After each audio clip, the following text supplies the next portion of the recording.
of shadow and pain. She found her calling in healing from loss. With gentle strength, she holds what others fear to name. Moving forward, breaking silence, ending shame. Every word she speaks on the subject of miscarriage is drenched in wisdom and empathy. She teaches us to unlearn, relearn. Yay. Hi, Annie. I better turn my TV down. Good evening. How are you? Well, we're here. We've survived our tech. We made it. We survived the weirdness of tech that happens. We survived my tech issues. Yeah. My Yeah. devices are as old can be, right? So we always, week in, week out, we're limping forward. We're limping forward. I don't think it's necessarily our devices, really. Well, my device. I speak for myself. That my device. Yeah, I mean, there's something going on. There's something going on with the platforms, and maybe LinkedIn. Maybe so. They're not talking to each other. See, says this page doesn't exist, even though we know that our LinkedIn does exist. Which is rather weird. But what can you do? What can you do, indeed? How are you today? How are you doing? We can try and verify that we're live. Otherwise, I'll have to start sending out our. No, we're live. We're live. So we're live on LinkedIn. Are we live both on LinkedIn and YouTube? I don't know why YouTube doesn't. Yeah. I was talking about this yesterday, the fact that life is never smooth, and people who fear the spotlight want things to be perfect. They think everything's going to work perfectly, but in reality, we have to deal with different challenges, which can somehow we can throw us. Where they can share some insight. Justin, welcome, Justin. I don't know why. Myself. I don't know why. Evening. Good evening, Justin. Welcome. How are you both? We are great. How are you? Good. It's a bit of an unexpected invite, so I'm sat here with my partner watching the One Show at the moment. So, nevertheless, great to see you both very active and doing your thing. We were just talking about you just now, saying Emmy has to meet Justin. Your ears burning. I would say you have to meet Emmy. Let's meet so I can learn more about what you do, my friend. I know you are doing your research. Yeah, absolutely. So if I'm not too sure if there's an email address or something I can take right now. Unfortunately, guys, isn't the perfect time, I'm afraid. No, this is a show. It's a live show, yes. So we've got to do our show. We can have a conversation about this on the show. Okay. Am I live right now then? Or we've just used to? Yes, you are. We are live to the world. Okay. On LinkedIn, on YouTube, on Facebook. Okay. I'm very pleased I've turned off my camera before. Okay. Yeah. I mean, I'll contact one of you guys and be sure to collect contact details.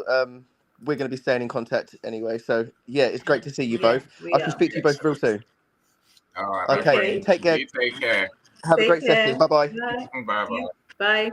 So that was Justin. Yeah. Well, now I know, right? I can't say, I don't know who you're talking about. We haven't met. Doctorist. Okay. Excellent. Justin Wickers. I just found him on LinkedIn. Have you? Yeah. Wonderful. Coolio. Yes. So how are you doing? How's your week? How's your month? How's your day? I mean, I'm alive. What's exciting? I'm alive. Favorite question these days. What's exciting? Yeah. Oh, again, what's exciting could take me forever on this show. We'll park that for after the show. That's why you asked a question. What's exciting? if you say how are you, people will go. Your plant is gone. If you say how are you, This is when live. you say how are you, people will go fine or not fine, right? It limits Yes. conversation, but I don't think many people sort of realize that. So I don't ask how are you. I'm like, what's exciting? No. You know, you can talk What's all new? What's day. old? What's happening? Yeah, Yes. yeah. And you look at my plants. They're just toppled over on the floor.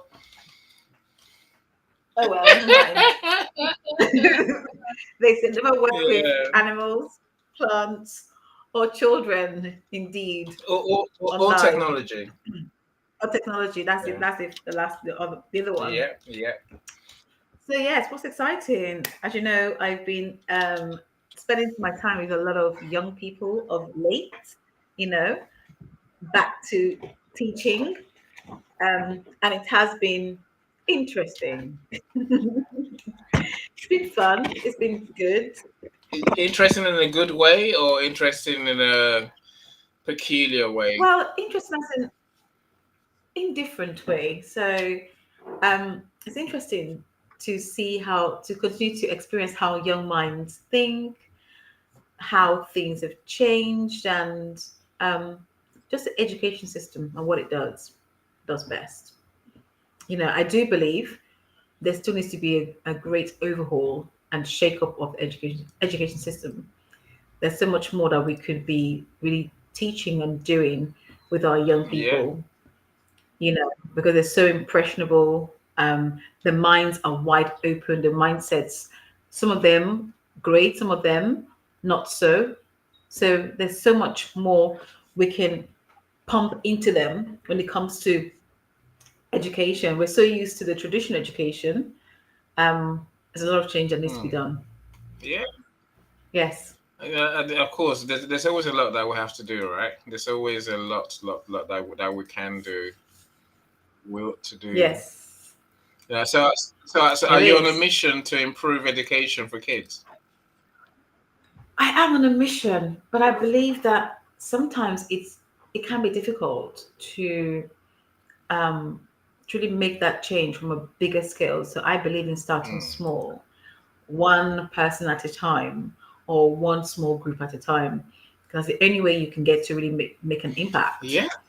If you wait till it's big and so on and so forth, you will never make that impact because you know you could feel like you're a drop in the ocean. Yeah. So you might as well make that impact Hmm. small and hope and pray that it will spread out, or be strategic in how that happens. But the biggest thing is having the time, when you are in a space, for example, in schools, the focus is to teach and to embed the Hmm. curriculum. There rarely is or seldom is room for any extracurricular activities or anything new to fall into the system. Okay. Yeah. Unless you have an open-minded leadership team that can agree to pilot different things, you know. Yeah. And sometimes politics and bureaucracy gets in Of the way. course. And there's that big shiny thing that we all hear, or I hear a lot in these spaces, which is funding. So yes, But I suppose that if you there we start go. small, then you don't need so much funding to start. No, so there's so many ways to look at it. It will depend on Hmm. where the activity will take place, who will be open to the idea, the space, the time, and so on and so forth. So there's you will always revert to that funding, Hmm. because these days nothing is for free. No. Nothing's for free. Even as a volunteer, it isn't free anymore. Um, and so it, it takes someone who's open-minded, who shares your Hmm. vision, who's willing to trial what it is you are bringing to the table. you Yeah. know so yes, anyway, let's not bore our audience. They came here for one program, we're here talking about another program. Our friends just want to hear, it's like entertainment, these live events, right? I realize this. Uh, it is an so, entertainment. The conversations that we like embark on Justin, cracks yeah, me but up. they will watch, they watch the news, they watch us just for the sake of it, because it's something to do, right? So Yeah. it's all good. Okay, it's a serious topic today, so I'm keen for us to. It's always a serious topic. We always bring to the show what people don't want to talk about, but we have to unpack, unravel, and really listen. Today is really about listening to what it is that people experience or go through. I was trying to get somebody on here that could share their experience with us as in a live case study, but I understand they decided not to in the end. Yeah. I mean, I was talking to a friend of mine earlier, and she was saying no woman is going to talk about baby loss. I'm like, they do. Yeah, no man is going to talk about it. I'm saying they do. That's why we talk about it, because people. I mean, what do you suggest we do? We just leave people to. Oh, it's so painful that no one wants to be reminded. I'm saying, but you have to talk about it. Mm. I said, That's the reason why this show exists. The fact we've been doing it for years as well. We've been doing it for years. People don't realize. Okay, let me put it this way. Sometimes you do not know what you need until it's given to you.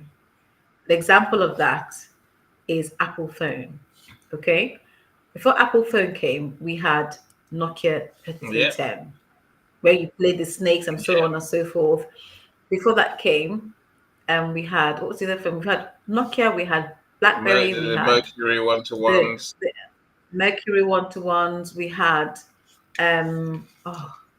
the one that you could MDA. BlackBerry. It was called the MDA Pro. No, there's another phone that was in the market called the MDA Pro when the BlackBerry existed, as well as it was a one-to-one phone. Yeah.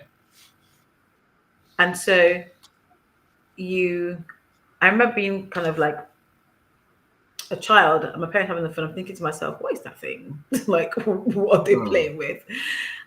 And when you think back at it, none of us knew that iPhone was going to land in our hands, let alone the impact it has, let alone Android and smartphone, let alone the addiction that we have to it now, and then also the fact that we cannot live without it, right? So people don't always know what they need. The same thing with fashion. You don't know what fashion you need until you see somebody else. In fact, fashion is, we think we choose the fashion that we wear. We don't. We don't. We like to believe that we do. Actually, it's already been chosen for us, and we're targeted, right?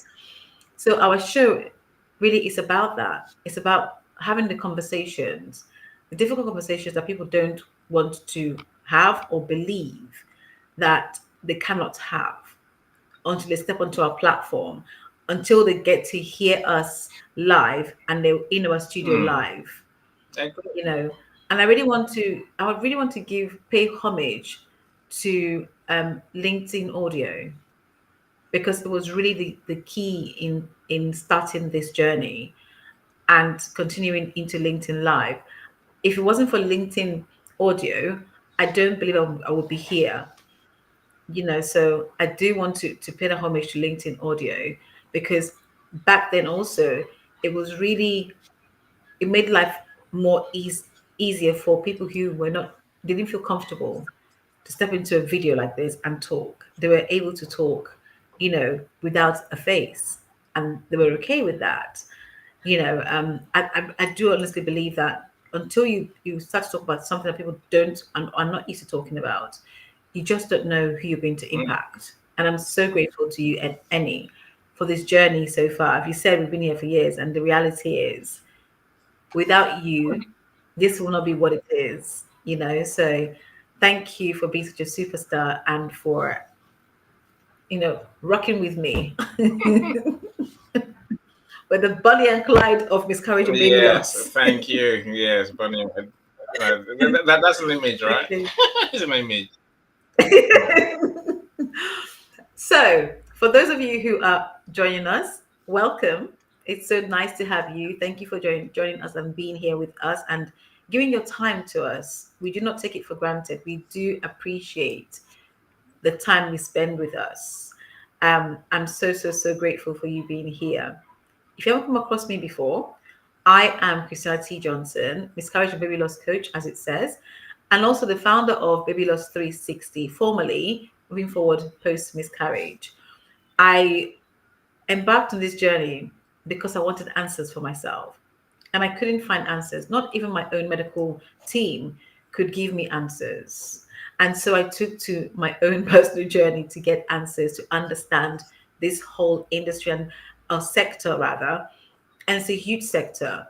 It's a conversation that we need to have continuously until we eradicate the stigma attached to miscarriage, baby loss, until we break the silence.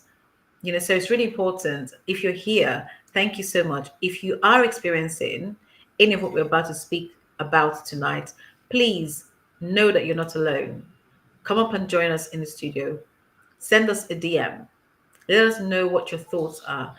Put in the comments section. If you have any questions, drop it for us. We'll always answer your questions. We're always willing to hear from our audience, and hopefully we can do some justice to the questions that you asked us tonight.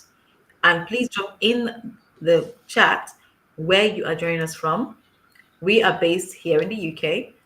We often have people join us globally. Sometimes I'm kind of blown away where people are joining us from. So you always exist to surprise me. Please share with us where you're joining us from. Annie, over to you. Over to me. I'm Yes. still playing on my computer, which is still doing funny things. Again, Always. Professor Roxana is here. How are you, Prof? Hi, Prof. Oh my goodness. Happy Thursday. It's so good to see you here. Thank you for joining us. Professor has 9 books now, which is a lot of books. It's a lot of books. Oh, as I say in Essex, I'm well gel. Well, so she talks finance, money, and maths. So, the mathematician, genius. The math star on YouTube. So her YouTube channel is amazing. Yes. So it's all good. I'm glad you know. But look, if you're here, do say hello. Do say hi. Say we can see you're here, but we can't. We don't know it's you. There's a human here somewhere, right? We don't just know. Say unless you make a comment, we won't know. Now you mentioned something just now, Christiana. It's a part of what I think we do is encourage people to talk. Seek help. I mean, I think today's topic is in line with the issue that I see. In the description, I think you wrote that. You just thought having baby loss would bring the family closer together, and sadly, in reality, people go the separate ways. And I'm sure there's a ton of reasons why that happens.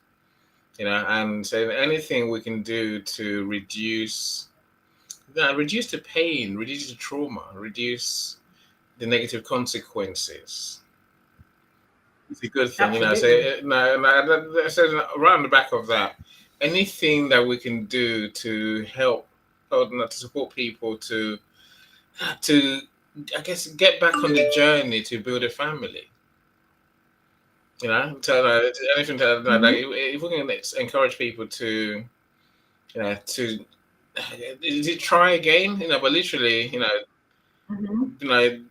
can all build a family, even especially after baby loss. Let's not let that be the end of the world. So that's partly what we're talking about. Absolutely. In these events. Has Justin turned up again? It looks like it. I don't know. Well, I just saw a thing saying no. I can't see him on our list, but this thing was telling me it's there. This is JW. It was. They say Justin's joined your live stream, but maybe that was earlier. Look, if you want to join us, the link is in the comments section of the event page, so you can just meet him. Please feel free. The event page, and then you see the link as probably the first comment on there. Of course, if you want me to send you the link, then let me know. Just put in the chat here. Send me a link, please. You can say a few words, right? Link, please. Link to join studio. People say many things, but don't send me a DM to my LinkedIn because I won't see it until this event is done. That's hilarious. Anyway, so now, Christiana, now, where do you want to start? Maybe what's the numbers? I want. Sorry, carry on. I want to begin with just reminding people, for those who perhaps they may not have seen the initial post. Okay, miscarriage and stillbirth, infant loss, child loss, and teenage loss. For many couples, it doesn't, or it does sometimes something for more. Well, it's actually more complicated for many couples. And the hardest truth is, many relationships, like Annie said, don't break up because love ends. It breaks up because grief speaks differently emotionally for each party. So for the man, it's different, for the woman, it's different. And they're both speaking different languages. And the reality is, it's not just emotionally, but psychologically, relationally and neurologically too, that we grieve. We've grieved so differently. Some people say to me, "We grieve so differently," and this is in my practice. We grieve so differently. I didn't recognize us anymore. We've stopped talking about loss. It felt like I lost my partner as well as my baby. And for some, when you have others involved in the process, and what I mean by others is the extended family, what we find is the division that happens because now the focus is being taken away from you as a couple, but then you as individuals.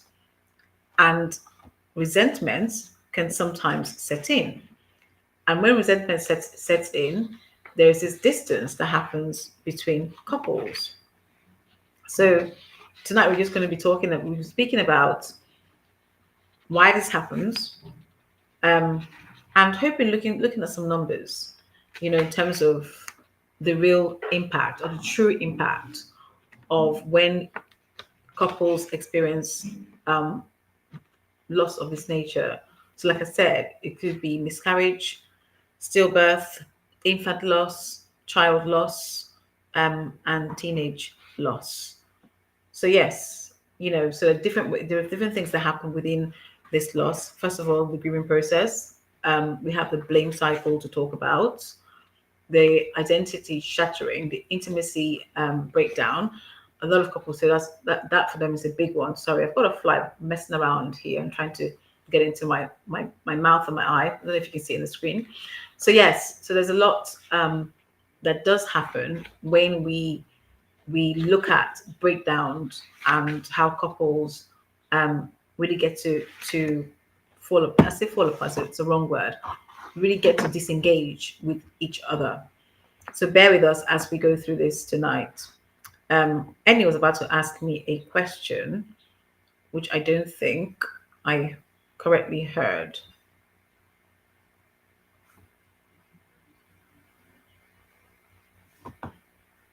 Annie, I muted myself like I always do, right? Sorry, you muted yourself. Sometimes. Look, I'm glad we're covering the full spectrum of baby loss, because I think whatever age you lose your child, I guess I imagine it's devastating. I mean, Yes. there's that saying, parents, no parent wants to bury their child, really not. Mhm. So whatever age, when say whether it's cot death, whether it's as a teenager, I imagine that's going to be devastating, and the consequences are pretty much as you say, right? Welcome, Cherry. How you doing? It's been a long time. Glad you're here.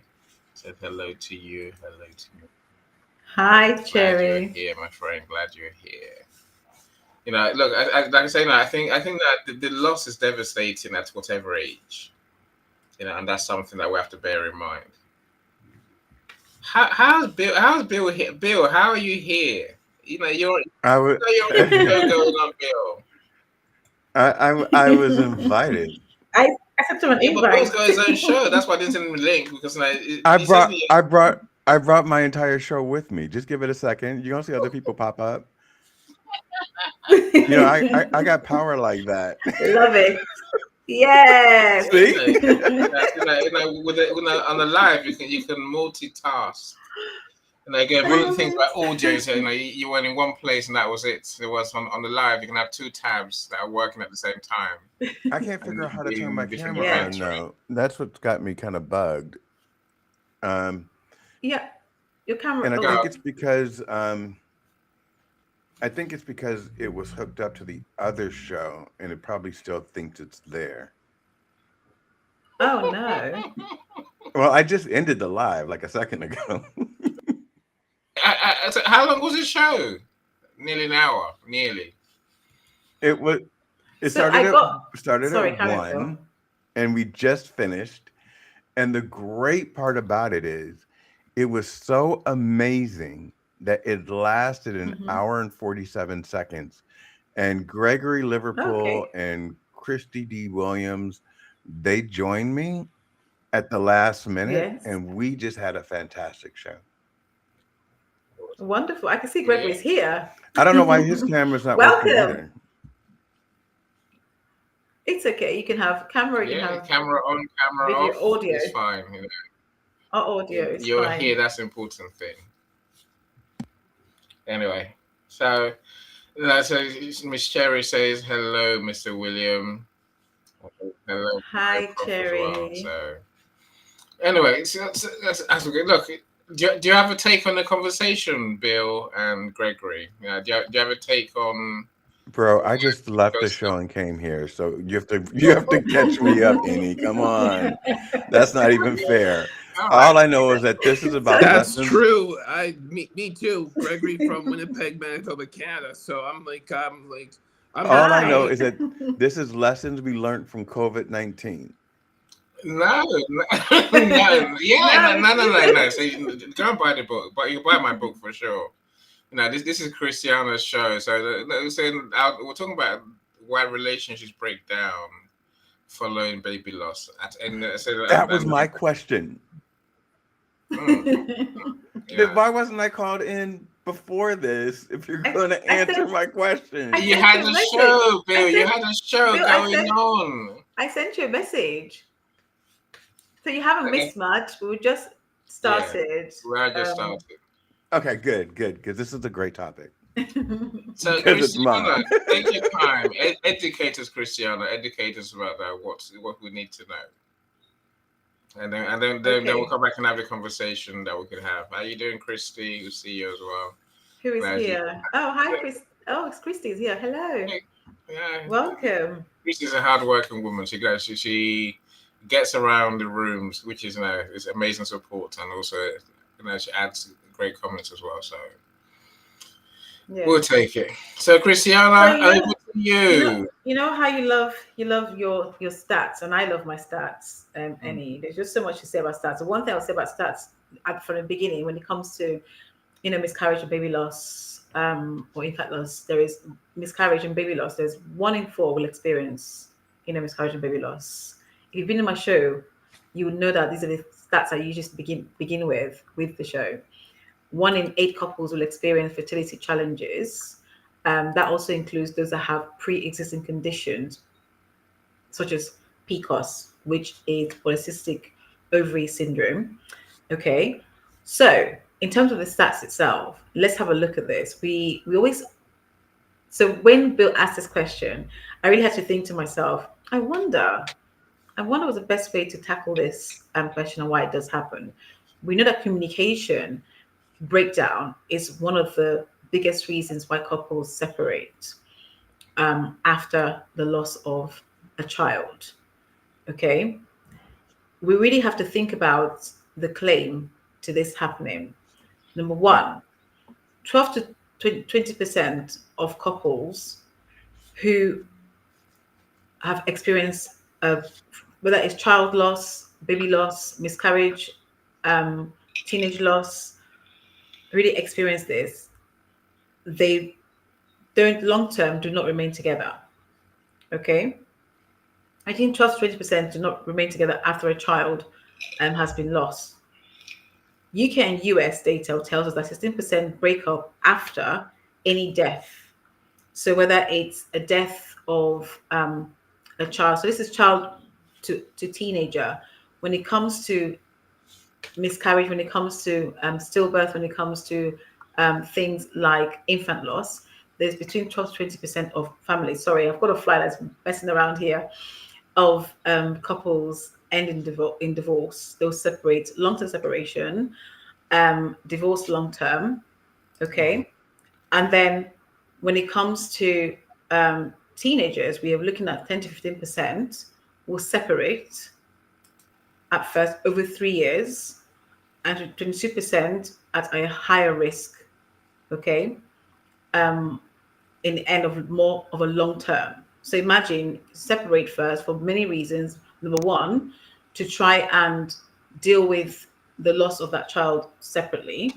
The plan is to come back together, but what we see is 22% end up not coming back together. So in fact, it increases to that as opposed to reduces, which is such a shame, you know. And then we have 15 to 20, 22% broken down will separate over a 10-year period, and they're at a higher risk, or 40% higher risk of divorcing completely. Then we look at infant loss.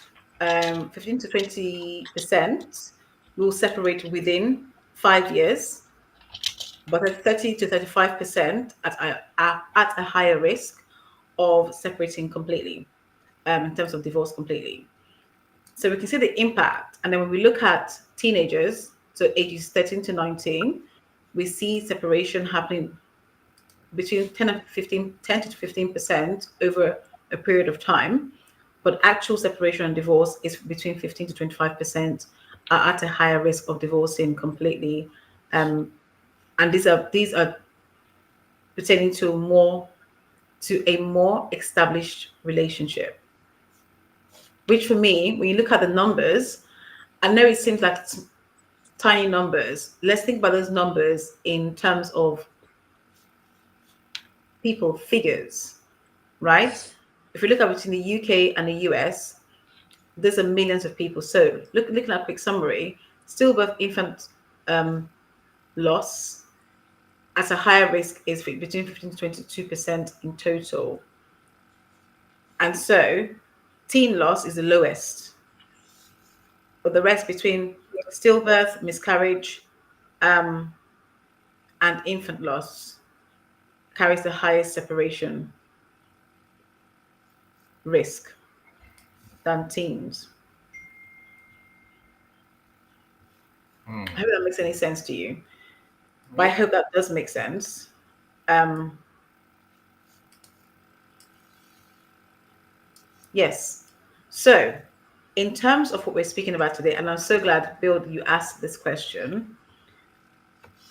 We also have some that say timing is also one of the reasons why, um, the time. So, what happens is the timing is really important as to when you experience death or loss of a child, loss of a baby, loss of a teenager. People tend to imagine it will take that time or short period of time for you to be able to really, as I've heard it said, recover. There's no such thing as recovery. And it's important what happens in the aftermath of such loss. Research and studies show that determines where a separation happens or a final divorce happens. If couples are able to have that conversation and communicate, they stand a better chance in really saving their relationship and their marriage, or avoiding the risk and the high risk of separation or divorce. Okay. So I'm going to say this in terms of saying that if anyone is going through this right now, it's very difficult to articulate sometimes when you're going through grief. You're not alone. My first advice is talk. It sounds really simple.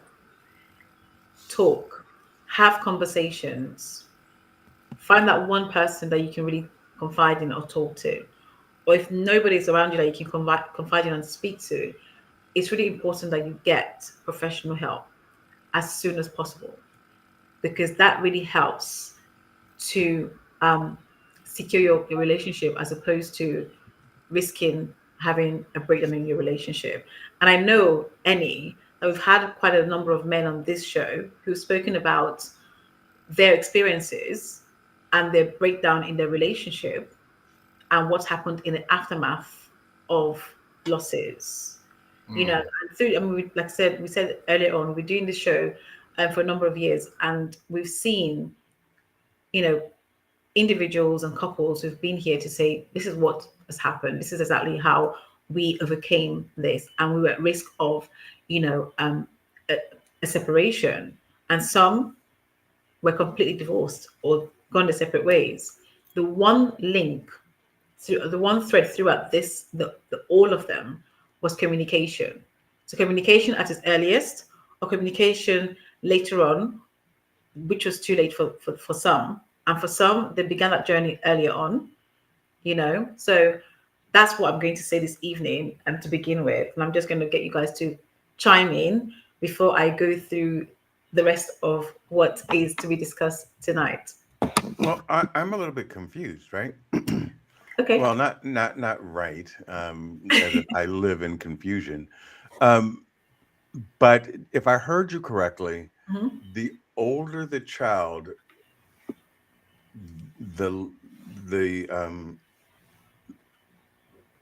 less it affects the marriage. Is that correct? So it affects them. I won't say the older, the less. It doesn't affect them less, but the percentage of people who are affected, the actual stats, is less than when children are born, or not born rather, at a young first. For example, infant stillbirth, miscarriage, and baby loss. Does that make sense? Baby loss means. So after a child has been born. And okay, so what I'd like to unpack from that is why. So here's my question. So, when you have a baby that passes, yes, the parent is fully responsible for that child.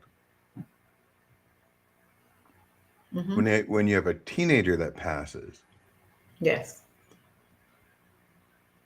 is it because the teenager is acting erratic, drinking, they've been on drugs, they've been trying to help the teenager, and then he passes away? So that's why I'm trying to adjust in my head. Or is it that teenage death rates are less than a child's death rate?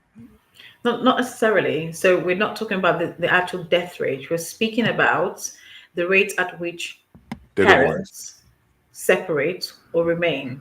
Yeah. Okay. So we have to think about the fact that when teenagers, if any teenager passes away, there's a plethora of reasons why you would lose a teenager. Now you've had a life with that teenager. You've been able to raise them to a certain point. Whilst you're raising them, for parents who are couples, whilst they're being raised together, they have been able to develop a relationship and understanding. So when that happens, yes, it is sad. It is really difficult. Some are able to really have that conversation. For example, take a teenager who probably died, who may die from a disease such as cancer.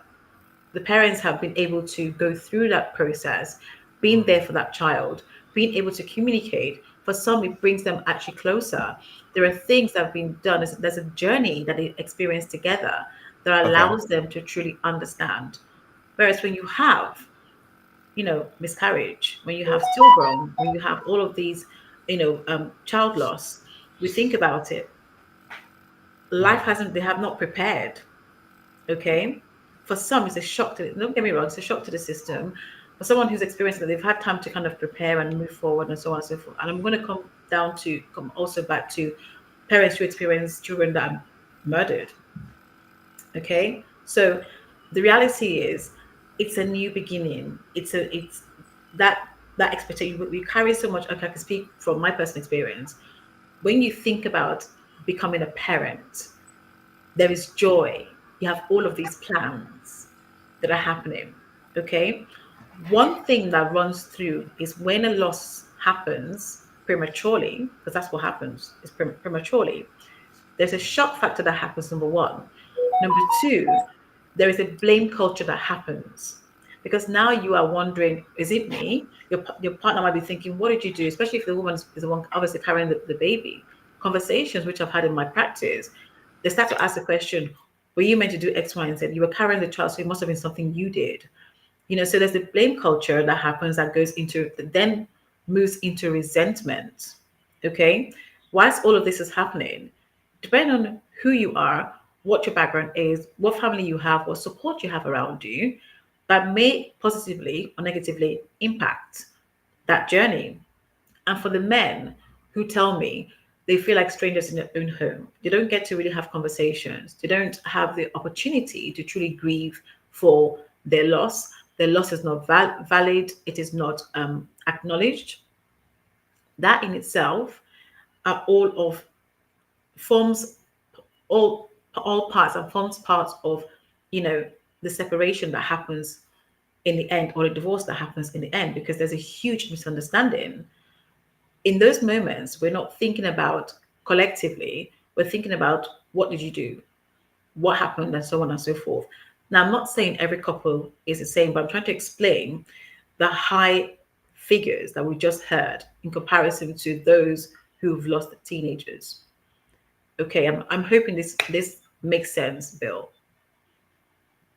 No, it does, especially when you talk about the cancer part. They've been a part of the journey. They've been sharing it, but you also said you're going to get into the murder part of it as well, correct? Hmm. Yes. So does it vary based upon a sudden loss versus So a what tends to happen is with teenagers, it's that thing of parents asking themselves if it's responsibility. Who is it to blame? So with death in itself, especially when it comes to child or teenage death, there's always the question of who is to blame. You know, people are in shock. They want to understand why did this happen? And what tends to happen is there's that communication or the lack of clarity, you know, that runs into the blaming factor, or the blaming cycle, as I like to call it.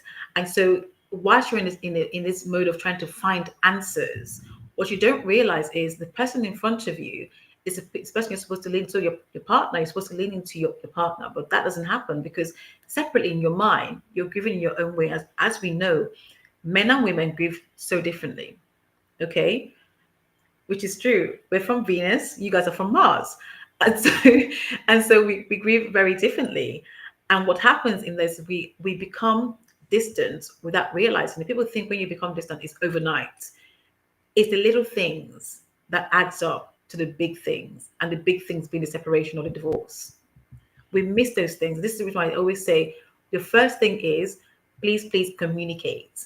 It is important. It is the bedrock and the foundation to resolve any feelings, any emotional, any psychological experience you're experiencing, to help you through that process, to navigate and to process that grief that you are going through, because you are grieving essentially. So I always say just ensure that you find ways to communicate, and there are so many ways to communicate, whether it's verbal communication or non-verbal communication. Action or inaction is still an action. Okay, so it's really important that we really think about it. And for those who are watching their loved ones go through this, really cue in and listen to them.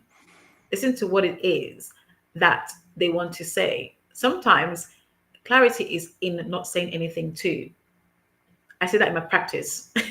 So there's so many ways. There's no two way to deal with this. But the stats are high when it comes to, younger child or younger children, because there's still the shock factor. They haven't quite lived, and all of these things, or the expectation, especially for someone, a mother who's pregnant, looking to, reach full term, have a baby, and that doesn't happen. Okay, so let me end my plane there. Christy, welcome. It's so good to finally see you. I can place the face, the Christy, name. Christy, eventually. I try to see now. Yay! I told you guys I come with a tribe. Yeah, you've done that. You've done that. We roll deep. We Yeah, rolled Yeah, we in. rolled in. I finally get to meet Annie. We were going to talk. So now we yeah. meet. Christiana, it's a pleasure. Thank you for letting me Likewise. up. And yeah, I just follow Bill around all day. So don't take out a restraining order, Bill. See, so, Okay. so Bill, Renting space without paying rent. we call it illegal Right. stalking. So Christiana, I have something. It's not a question. It's a statement. Yes. Because I found it to be unusual. Mm. After our conversation, Yes. the first time I spoke to a male friend of mine, Mm-hmm. and he was saying to me that his coworker lost her baby in the 7th month, Mm-hmm. but they made her carry it full term. Mm-hmm. That does, yes. I, as you say it out loud, yes, that does happen. And for me, it's something that when I first came across this, I was shocked because imagine the trauma and having to relive that trauma, which is really difficult for some parents. Again, without knowing that person's medical history, I couldn't really tell you. Each person is so different. There may have been some issues, whether it's medical, whether it's pre-existing conditions that person was going through, and really having to think about it. And sometimes it's also thinking about the right for them coming in and having the whole preparation to be able to have that procedure, okay, the DNC procedure, to go through that and ensure that the mother's life, is spared, is what I'm going to look for. So there's a huge risk and danger that women experience on a daily basis with pregnancy, and that's one of them. So, yeah. That shocked me, and it was very disturbing. And I started asking him questions that he couldn't answer because they knew each other through Zoom. Mm, wow. So does the baby still grow? Like, what does, like, that's, that to me would feel traumatic, waking up every single day knowing that what was inside of you Mm, was no absolutely. longer alive. I don't know how I don't know how anyone could mentally prepare themselves for that. Hmm. I've also known of cases where you have to keep some part of your child in the fridge or somewhere cold to be brought in. Yes, to be brought in um, for research. So there's so many things that happens in this sector, and this Wait, trauma wait, wait, that wait. we So, don't so, talk so, about. so, so we're gonna slow down for a second because I'm stupid. So, are you saying that if it happens at home, Hmm. that they want you to put it in a bag, put the child in a bag, It depends on and what, yes, at and, what stage you are in as well. So um up and to freeze it? 20, 24, yes, that it has been known to be done. And this is people have been on my show to talk about this. When we began with audio, I was telling Annie, I was saying this earlier, being here, we began this show with audio. I think, Christy, you were around when audio was and you used to come to the show. So we've had people disclose so many crazy things, um, that when you hear, you ask the question, is that really true? Is that made up story? Is it a story? There's so many different things that comes with pregnancy, with losses. Yes, that's the reality. This is the reason why I talk about this so much, because there is so much trauma that is hinged with going through or navigating this space. Yes, I had to wait 24 hours before I could be seen whilst going through my loss. I was still experiencing that loss, and I had no team, no telephone call came until the following day. What do you mean you had to wait 24 I hours had to to be wait 24 seen? hours to be seen. Yes. Oh So, no. so you're in London Yes. or the UK, I'm in the UK. Yes. and something happens at home, and you Hmm. call in, and they say, I "Okay, had to well, wait. you can come in 2 days from now, or Yeah, you can I come had to in." wait. Yes. And Yes. what was the wait reason for the wait? Um, so they didn't have any, in fact, they didn't explain it to me because I asked the question. They Space. couldn't really You know, explain it to the me. space thing. It The was it space was having to resource have the thing. space and resources to see you. They could not see. I couldn't be seen. Mm, mm. I had to wait to be seen. And They for got other some of patients, Bill. They got other patients. and So what can you for say? some of other people, they had to wait longer than I did. Could you Mm. imagine? So yes. You know, look, in the US, you have paid for healthcare. So, Mhm. you know, I think you can demand more than we can because our healthcare is free. Mhm. What are you Mm. going to do? There's a waiting list. There's a waiting list, right? And if you didn't book yourself Yes. into, my sister gave birth last week to a new baby, and it was all at home. Congratulations. And you're thinking, and my thinking is, you must be crazy. Mhm. Because if anything went wrong, you don't know when and how to deal with it, really. Like, I can see everyone being distressed because the whole Mhm. family was there. And it doesn't do things like that. And it's like, yeah, you like get on with it. Call me when the Mhm. baby's here. When the baby's here, it's true. It doesn't. He Like, doesn't. call me when the baby's born. I don't want to see anything. And leave me alone, right? Because if you didn't book yourself in the hospital, they have to make space for you, Bill. That's just how Mhm. life goes, right? Yes. I That can't makes sense. imagine. I can't imagine that kind of loss. And just being a pregnant mother, you're like worried, like if the baby doesn't kick for Mm, 5 minutes, like I'm freaking out. And mm, you just worry constantly. So I cannot imagine Hmm. where you get that kind of news over the phone and then you have to just deal with it and grieve and start Mhm. grieving without a doctor. Oh That's mm. yes. awful. Mine told me they couldn't see me. You Yeah. know. Yeah. They didn't get back to me. So that call went out. I was told somebody would get back to me. The call didn't come back. Didn't come till the following day. 24 hours later was when I got that call back, and then I had to wait for So another there's 24 no hours. emergency room in the UK? No, I'm not Bill, no, joking. no, I'm Bill, I'm so there's freaking emergency. confused right now. Bill, There's there is emergency. Of course there emergency, is. But look, there's but when emergencies. There's emergencies, right? there's Uh, emergencies, however, your baby loss is not an emergency per Yeah, se. but your sister had a baby at home. Like, how do you guys have babies in the UK?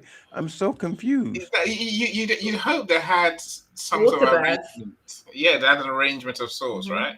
You know, but no, so the husband delivering the baby in the kitchen. I'm just like, no, no. You know, I'm like, no. Just no. I'm not doing that. Don't involve, Don't call me. you know. No, but hold on. No, please feel free. I No. don't want to hijack the show, but It's all women right. have to sometimes get cut. Yes, Hmm.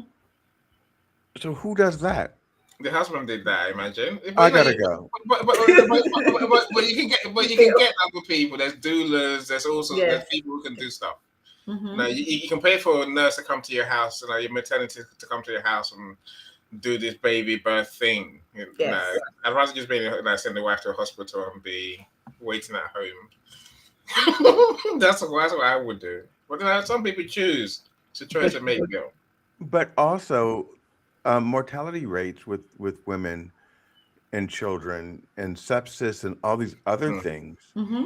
that go along with it. So you have a miscarriage, and there could still be portions still inside of you Hmm. Yes, that can make you sick. Of course. yes, yes. Look, I spoke to a Yes, friend of Bill. mine earlier, Bill, right? And she said every time you lose a baby, parts, what do you call it? Parts or cells, call it what you like, Cells. stays in the Mm. woman forever, literally forever. Hmm. Hmm. You know, it doesn't go. You know, there's a saying that I heard. You know, your body keeps the score. You know, your It body does, keeps literally. everything that That's happens to true. us. You know, Hmm. Yeah. so baby That's loss, pregnancy never goes away. that's the reason why we have vanishing twin syndrome. And I've spoken about this on this show before. vanishing twin syndrome is where you're expecting twins or multiple, and one disappears because the other absorbs the whole of the other of the. Don't shock Bill anymore, Okay, please. okay. So does that mean they eat each other, or what do you mean absorb? It I'm not trying. absorbs. It It's doesn't your eat fault, the Christiana. baby. You caused this. The I'm not baby trying doesn't to eat be the baby. funny. Sorry. I'm not. I swear to God, I'm not. I'm just trying to. Like, what do you mean absorbed? Like they just bye. Like what? Only What one does that baby even comes No, out. mean? Bill. only Only one only baby one comes baby out. comes What can you out. do? Only one comes out. The other one that is so It's absorbed in all of the cells going yes. to the left baby, the live baby, I should say. Mm. Yeah, they get the cells. And then even Yes. in the US, it seems like an emergency, but I worked in the emergency room. We didn't have women coming in giving birth or having complications. They go to labor and delivery. Hmm. It's like that's considered non-emergent, but I mean it Hmm. is an emergency too. It is, but it Yeah. isn't considered an To us, emergency. it's an So emergency. To the people to the midwives we do it and every the single day. doctors, That's not an emergency. it's routine until it goes Hmm. wrong, and then suddenly it's an emergency. Suddenly, Yes. there's 10 doctors from nowhere. Who didn't, Appear. why didn't it come out earlier? I don't know, but literally, it's like that's when you know something's happened, something's wrong. You suddenly And see all these people in white coats. You're like, whoa, what? And that's the reason why I keep talking about this and campaigning that we must take preventative steps as opposed to reactionary or reactive steps. Yeah, yeah. We must be proactive because right now, here in the UK, we're not proactive. Mm. We No, need to be proactive. we're We very need to, we're reactive at best. absolutely, That yes, that's on a good day. if you're On some lucky. days if they don't react, they look at you like something's So wrong. They're like, no, it's fine. what, No, what Mm. that's it what's happens. the maternal mortality rate compared to the United States? It's probably about the same. Oh, goodness me. Now you ask the question. We're looking at 250, about 54, 55,000 babies are lost But Mm. a mothers. year. So Mhm. mothers, now we have to break that down. So firstly, I would say that Black women are 4 times more likely to die in childbirth than any other race. So even in the UK. But Yes. hold on. See, So that figure is a figure. So, I but did that. it's the same rate across the world. This is a Yes. weird thing. Black women have the same death rates across the world. When it In the comes to Western birth. world, in Africa, in Asia, wherever you go, Black women die more from pregnancy than most. So That's terrible. is that because Oh, Bill, can't hear you. No, he's not speaking. That's why. No, No, we've he's lost your speaking. sound, Bill. We've lost Can't your hear sound. you. We've lost your sound. Don't know what's happened. No, we still lost your sound. You're on Bill, we mute. lost your sound. You're muted. Cool. Let's go to Christy. No, not Christy. Let's go to Cherry because Cherry's been here for a long time. So Hi, Cherry. I want to give her a chance. Cherry, the Oh, mic is yours. aloha. Oh my goodness. Hello, Christine, Okay. Annie, Bill, and Gregory. I love your show. And especially June in the US is Hmm. Men's Mental Health Yes, it is. Awareness Month. And I, I have a thought on, well, I had a stillbirth and I've had miscarriages before that. Um, And what I will share, especially with Bill, is that from my perspective, that once you have a miscarriage or for me, a stillbirth, Hmm. your body uh, acts as though it is still Still pregnant. pregnant Hmm. until you deliver or have the procedure. So I understand where it um, a woman's health is is at risk if you have to wait. And I'm sorry, Christina, that you had to go through that. Thank you. Yeah. And one other thing, so my situation was domestic violence was the reason I had a stillbirth, and then the marriage dissolved. So my thoughts on perhaps why a marriage may not continue when you really it, I'm sorry, is if you don't have other children, if this was maybe the only pregnancy or baby birth that you had, then maybe there's um question of, whose fault is it. Whereas with if you have other children, like I have two daughters, I had to live for them. I had to survive for them, and that may be why, if the if the child is older when they're deceased, whether it be by cancer or suicide, both parents may grow stronger together in wanting to memorialize that the child that was lost, and they may have other siblings. So I hope that helps. And one more thing, Bill, I have to share this with you. You were so funny. So I don't believe that the snowy owl, like that eats, well, when there is a weaker outlet, they will eat I'm sorry, it's not funny, that the weaker one, but I don't believe that is the same for humans. Thank you. Thank you for clarifying that for me. You're welcome.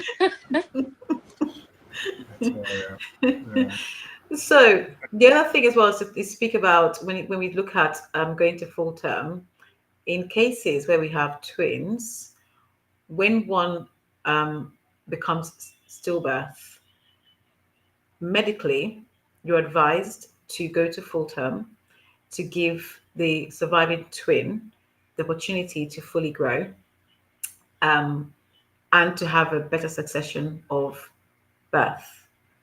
So that's one of the reasons why they would um, suggest that you go to full term. However, it isn't compulsory. It isn't mandatory. It's a suggestion. It's a recommendation. You can always say no. I would say strongly say no, because if you say oh no, um, you might have pushback from your medical team. So if that's not what you want to happen, vocalize that very strongly. So if you have twins and one is stillborn, they can retrieve the one with and leave the other. But they have to take them both out. Okay. Yes.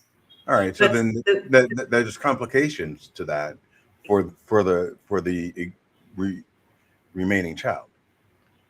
yeah, there potentially is. So the best advice and recommendation is to allow that pregnant woman to reach full term, to allow the surviving fetus, excuse me, and the surviving fetus to have a better success rate and to fully grow. So yes.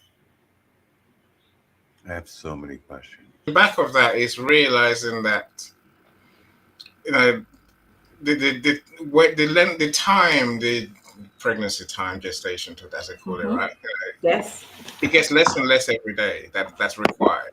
Absolutely. Kids can survive from 20 something weeks, 21 weeks, when they're even less. Some have survived. Some less than that. Some like 20, 24 weeks, 25 weeks. Deliver the baby as long as it's viable in their eyes. But then you never know, right? And then there's always the other risk, Bill, which is the baby that's gone will poison the other one.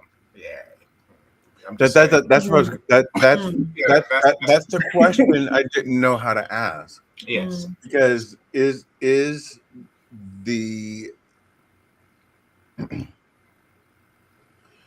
the non-viable fetus, is it decaying inside In the womb, or is it Good question. growing, or is it just like I'm Hmm. they're not decaying in the womb, because don't forget, because the mother is still living, breathing, there's still blood flow going through. This is the reason why the surviving fetus can still remain a surviving fetus. Hmm. Okay, you just, what will happen is you have a fetus that's no longer able to function and able to breathe, and they will live in there. The surviving fetus gets to absorb the nutrients and everything else that the mother is given within that sac. And so the reason why we say don't do anything, do not go into labor or induce labor or C-section, is to allow that child to grow fully and be born. And as painful as it is, that's the best thing they can do for that surviving child, um, ultimately. But then, as humans, we do have options and choices. We could opt out at our own risk, um, and, like I said, make a recommendation strongly to your medical team. Hmm.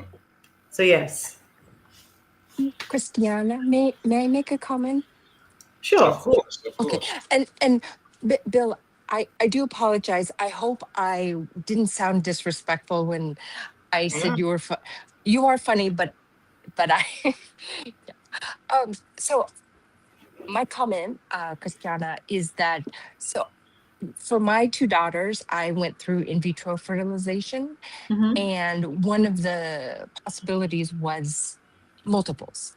Yes. And from what I understand, and I just had two singular births, is that if you have a fraternal twin, they're each in their own sack, so to That's speak. yes. Yes, yes. Hmm. And with twins, they share the same sack. Hmm. However, if one is not growing, the other can uh maybe be overgrown. If that I don't know if that makes sense, but the It does. nutrients and the baby can thrive um Hmm. in that instance. So, Yes. Just like we've seen in the past, that does happen. Let's not forget that the baby is taking nutrients from now at this point, one that's deceased, and five and one takes all the nutrients that the deceased fetus was supposed to get to they grow. And that's the reason why I'd say that they will ask you to allow that full term to reach so that baby has a chance to fully grow. and there are Yeah. no long-term effects of the child living with the deceased fetus as it goes to the gestation period. There's no long-term effects in terms of, when you say long-term effects, do you mean defects? Meaning What do you mean?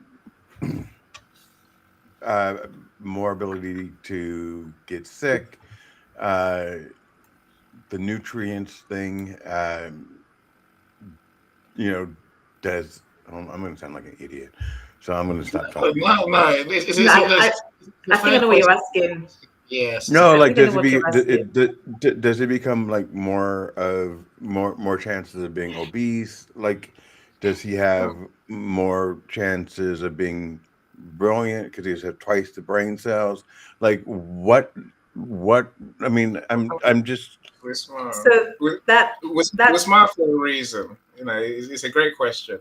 it is a great question. So the surviving fetus will be born just like any other singular pregnancy. So then they not necessarily will be affected or affected with anything from the deceased fetus. this is the reason why I love nature, because nature will take care of that surviving fetus. They remain protected, they go on to grow, and they're born, and they live a healthy life. We have an example of that. I mean, Paulette's, I'm sure she won't mind me mentioning it, son, with her own personal experience. And she's spoken about this on this show on more than one occasion. We have a healthy baby that was born in the same situation of having twins, one deceased and one was born. And so that's what nature does. And I think sometimes when we are in our practices, we forget that nature does what it's supposed to do. It protects um, the child, unless you have a parent who perhaps may have an existing or pre-existing medical condition that's at risk. Then in those cases, what tends to happen is a different decision is made. And for example, that could be a C-section if the mother and baby are at risk or high risk, or mortality risk. So that's what happens. But other than that, that baby gets to grow, be born. It's just that it's very sad to and very traumatic for the parent, the mother who's carrying that child, to experience that, especially if it's their first time pregnancy and they've never experienced that before. That's a trauma to live in. Not only are you having to experience um, giving birth, you're experiencing, the death of your unborn baby, and then having to give birth to a stillborn and then a live child. So that's really complex. It comes with own complexities, and women and couples like that tend to need a lot of support, a lot of TLC to be able to navigate what they've just experienced. And as Cherry mentioned, also, when you experience that your body is still going through the motions of, your hormones all over the place, you're still experiencing that pregnancy live and direct, and therefore you are still living that journey, you're still living that trauma, you're still living the baby kicking, when you know fully well your mind tells you one isn't, the other is. You still feel the whole experience of being pregnant despite having a stillborn inside of you. Look, there is an extension to what you're saying, Welcome, Christiana. Michael. There's in terms of Bill's question. Look, there's no guarantee of anything in pregnancy. Okay. This is what I There learned. isn't. No one, no. So let's say one baby, they can see one baby's gone, Bill, right? They don't know what the hell's going on. They just don't. We think I'm like, you must know what's going on. Like, no, we'll see what happens at the end. And that's what you keep getting from midwives. That's why you hear me say on this show many a time, I don't know what, get rid of them. Doctors only. But I know I'm talking rubbish. I'm saying that'd be my solution, because it's such guesswork, Bill. No one knows, and they haven't got a clue. Until it goes wrong, they don't know what's going on. Until it goes right, they haven't got a clue what's going on. So the remaining baby could be, very viable. They could be very ill, for all you know. I'm saying, how do we know? And the doctors, the medical lot will say to you the same thing. How do we know? We'll see what happens. Let's get to the end, and then either we're going to be celebrating, or we're going to be cursing, whichever. And let's hope it's a good sign. Let me welcome Brother Chris, as I hear them call him. Say I was on the show, Margaret's show last night, Margaret and Marsha's show. Brother Chris was there, so glad you're here. Of course, Miss Margaret, Superwoman's here as well. Thank you so much for joining us, Alavine. I see you Hi, too. Margaret. Oh my goodness. Welcome, all of you. Hello. How you doing, Michael? The mic was coming and falling off a couple of times, or once, but you're still here. Hello, So Michael. let's talk to Cherry quick, and let's talk to Christy quick, and then we'll come to you, Michael. Christy, please, what can you say to help us understand this conversation that we're having? That's a great conversation. So I can't imagine that pain. It happened to a friend of mine. She had to carry a baby to term when she knew that the baby was not alive. And it was traumatic. She had to have a ceremony. She had a funeral. It was very sad. I cannot imagine it. So I don't see how the midwives how they can be effective in all situations where they don't have the tools. There's no ultrasounds, there's no testing to see what's going on with the baby when the baby is inside the mother. So that is definitely a challenge for sure, because those testings are vital. They're important. I agree. I agree with 100%. Now that's why I said there'd be more As do resources. I. There'd be more resources if there were more doctors involved through the process. But there's a reason they have midwives, so I'm told. But I am very skeptical. I'm very, very get the resources in more than you need, rather than in this country. Saying my personal experience. I remember we went to the hospital and they're like, "Oh, okay, just get in that room." You're like, "Thanks." It's a room. That's it. It's a room with a bed, right? No, where's it? Where's the oxygen tank thing? They're like, "Oh, we'll go and get one." They got one, and then the nurse was like, "Oh, there's no mouthpiece on it." It's like, how am I meant to use it then? Like, I have to go and find one, And then you just realize no one knows no one knows, and they're just waiting for time. Time is their best friend. Somewhere down the line, suddenly all the doctors came out. I was like, "Oh, something's gone wrong." And literally, I think our son was pretty much. It was premature, but he was underweight. There's a word for that, I'm sure. I know there's a word for it somewhere, right? It was underweight, so they had to be intubated, whatever they do when they put it in the tank. All of it, no one saw coming. I was like, how didn't someone see any of this? I said my wife went into labor a good few weeks earlier, a couple of weeks earlier. So that's probably my blessing, because she was hospitalized. She came home, and then 2 days later went into labor. I'm like, damn. So the waters broke 2 weeks before. And he's thinking, panic now, Annie, panic now. And then they sent her home. I'm like, damn. Now I'm really panicking. So barely 2 days later, I was driving her to the hospital in a rush through traffic. And then so it happened, right? But more resources, Christy. I agree with you. We know the problem. The problem is that they haven't got resources. They haven't got any more. They tell us it's money, it's time, it's people. They haven't got any of those things to give us more. It's horrific. When it goes wrong, and I said, bring it back to our conversation. Is it someone's fault? I think so. It's whose fault is it? The medical people? Is it the hospital? I mean, there's enough cases here against the hospitals.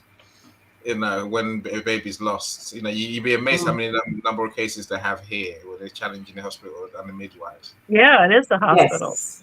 It is a hospital. I'm sure that there's men who say, is my wife's, is a woman's fault. As I said, for whatever reason, she drank a glass of wine 6 months ago, 3 months ago. She smoked a cigarette when she was like, any of those things could be. Which is rubbish, to be fair. Why do humans need to point blame at something or someone? Ooh, I love that. That is part of a grieving process, Bill. It is, and I think, and this is the reason why, for me, education is so important, because when you're educated, you begin to understand the reality of the situation you find yourself in. Because otherwise the blame continues. The blame, what did you do? We had this last week. And people say to me, the couples will say things like, we survived the loss, or we didn't survive each other. Because no one sits us down. And I was saying this earlier to Annie before we joined the show live. Here in the UK, one of my biggest, I suppose, dream is to be able to take this to our younger generation, to understand this at an earlier age. Because when you don't understand, when you have no understanding, no education, no thoughts, when it happens, it is such a shock. And the people that are closest to us are the ones we look to. And don't get me wrong, there are situations and instances where the medical our medical practitioners who have now become complacent, because some of us have been in this profession for about 25, 30 years. I've seen all of the cases, everything in life in this situation, as opposed to thinking, I'm going to take it by case, because each individual person is different from the last. It may look the same, but it may not be the same thing happening. So there's that blame, first of all, medical team. When you cannot blame your medical team, you turn to each other, and that blame begins. So when it comes, whether it's child loss, stillbirth, infant loss, teenage, as we mentioned before, it's really looking at how did this happen? Why? The blame, the blame game, the blame cycle happens because we're looking for the why. You know, the why then becomes so painful, so deep, um, so traumatic that we want the answers instantly. And when the answer doesn't come instantly, the blame begins. And how long is a piece of string, they say, is how long can we blame? Who do we blame?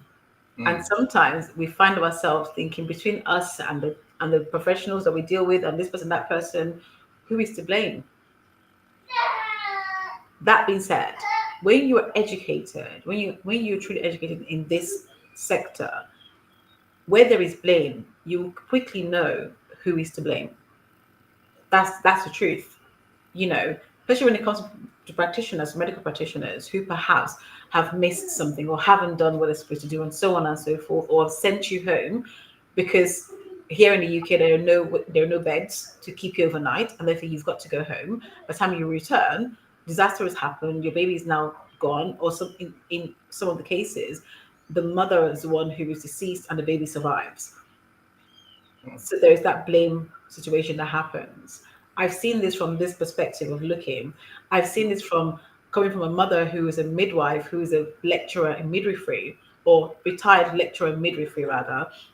I've seen this from being in the legal profession and having to deal with clinical negligence, and having to understand where the blame game is. So this is human nature at its finest, is what I can say. This is the reason why I always say communication goes a long way. And in many of these cases, what I find is communication is at its worst. You think that people, oh, we communicate. It is not communicating, it is how we communicate. It's how we are educated to ask the right questions, knowing what the right questions are to ask. So you do not go home and blame yourselves or blame each other.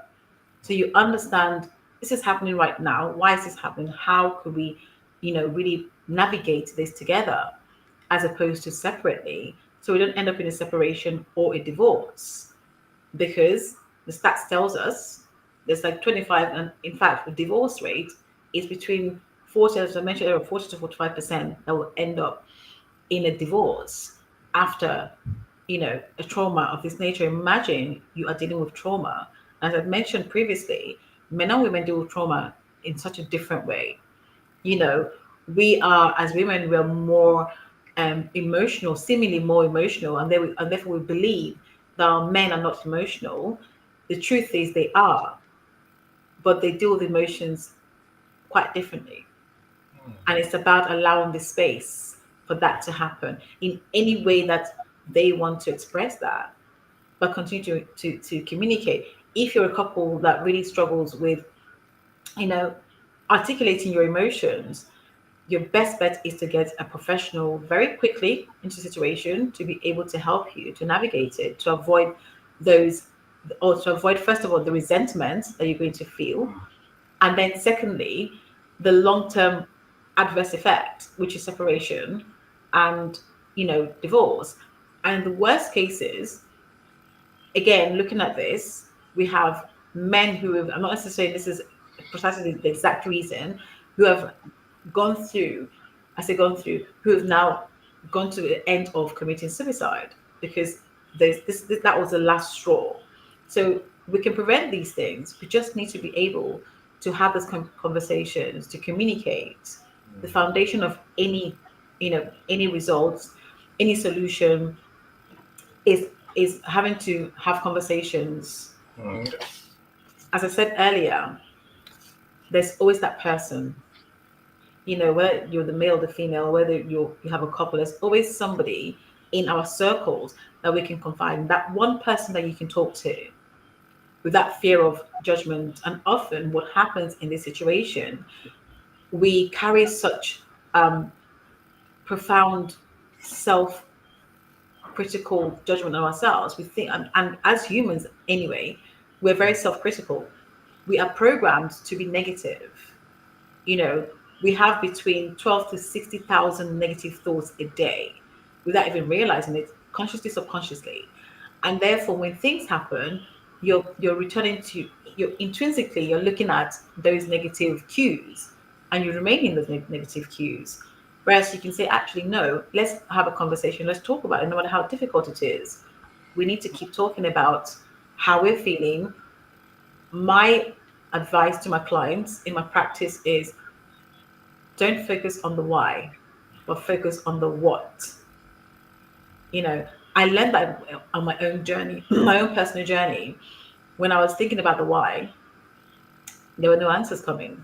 When I began to turn the why on its head and think about the what could I have done? What could be done?